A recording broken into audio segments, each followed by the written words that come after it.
Good morning, traders, and welcome to the daily call today, Wednesday, the 30th of October. Before we get started, as always, please understand that any advice in today's session is of a general nature only and that your personal circumstances have not been taken into consideration.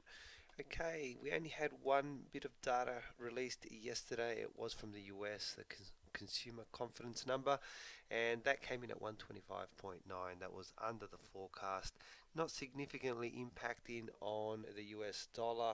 Our own Aussie dollar did make a little bit of ground against the US, around about 30 odd pips for the session, which is not quite a lot at all. That was pretty much all that's happened in yesterday's session, so let us just go straight into our chart of the day.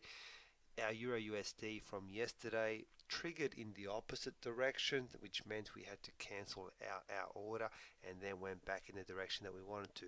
Not to worry, so basically it's an invalid trade. We are not in that one at all. This morning I have found for us Aussie Kiwi on a 4-hour time frame. This is a falling channel.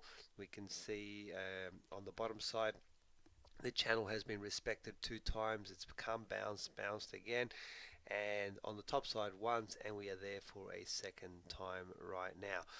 We already have an inside candle set up, and the little red one is also inside again. There is around about an hour and 40 minutes for that red candle to complete.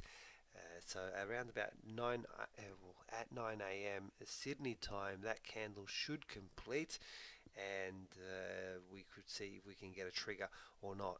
So in theory we would already have a pending order down the bottom here to sell. Let's see if it triggers. Of course, if it breaks the top side, it's cancelled, and it would be an invalid trade. So Aussie Kiwi 4-hour time frame is our chart of the day this morning.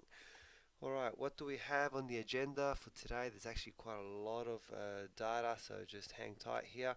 We'll start off with the GBP, the UK parliamentary Brexit vote. That is tentative. It's going on throughout the session.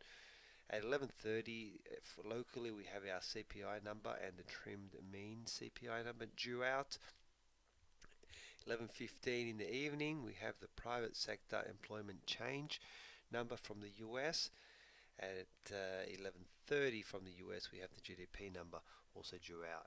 Then after midnight, at 1 o'clock in the morning from Canada, we have their monetary policy report, the interest rate decision, and the rate statement. So that's all for any CAD traders. Look out for that. That is a higher risk alert, that one. It can provoke more volatility in the market.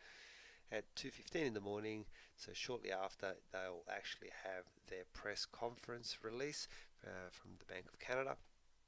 At 5 a.m. we have from the US the FOMC statement and the federal funds rate decision. 50-50 on this one. A lot of analysts believe that they could actually cut interest rates tomorrow morning. Let's wait and see what actually happens. Then finally at 5:30 in the morning, half an hour later, they will have their press conference. There's a lot of data there. A lot of these announcements happen well after midnight our time, but it will be before I speak to you next. This is why I am showing them to you. Guys, as always, please feel free to contact us if you do have any questions. Follow me on Twitter at ChatFX for trade setups and breaking news. Most importantly, hope you all have a fantastic trading day. I'll talk to you tomorrow on the Daily Call. Bye for now.